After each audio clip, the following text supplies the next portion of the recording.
ગુજરાતના પ્રસિદ્ધ યાત્રાધામ અંબાજીમાં આજથી એટલે કે 12 સપ્ટેમ્બરથી ભાદરવી પૂનમના મેળાનો પ્રારંભ થયો છે. આ મેળો 18 સપ્ટેમ્બર સુધી ચાલશે. અંદાજે આ મેળામાં 30 લાખ ભક્તો જોડાશે.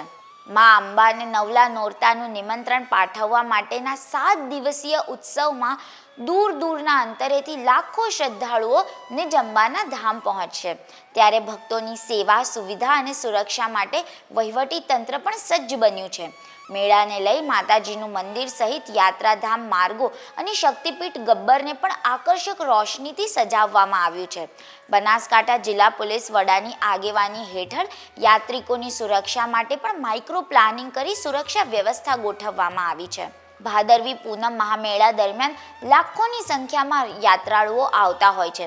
ત્યારે મોટી સંખ્યામાં આવતા ભક્તોને માતાજીના દર્શન સરળતાથી થઈ શકે અને કોઈ પણ અગવડતા ન થાય એ માટે અંબાજી મંદિરના દર્શન સમયમાં પણ વધારો કરાયો છે. 12 સપ્ટેમ્બરથી 18 સપ્ટેમ્બર સુધી માઈ ભક્તો સવારે 6 વાગ્યાથી લઈને રાત્રિના 12 વાગ્યા સુધી માતાજીના દર્શન કરી શકશે. અંબાજી મંદિર ટ્રસ્ટ દ્વારા મોહનથાળ પ્રસાદ બનાવવાની કામગીરીનો પ્રારંભ નવી કોલેજ ખાતે જિલ્લા પુરવઠા અધિકારીની અધ્યક્ષતામાં બની રહ્યો છે. આ વર્ષે ટ્રસ્ટ દ્વારા 3,25,000 કિલો મોહનથાળ બનાવવાનું આયોજન છે, જે મંદિર ઉપરાંત અલગ અલગ પ્રસાદ પોઈન્ટ ઉપર વેચાણ અર્થે મૂકવામાં આવશે.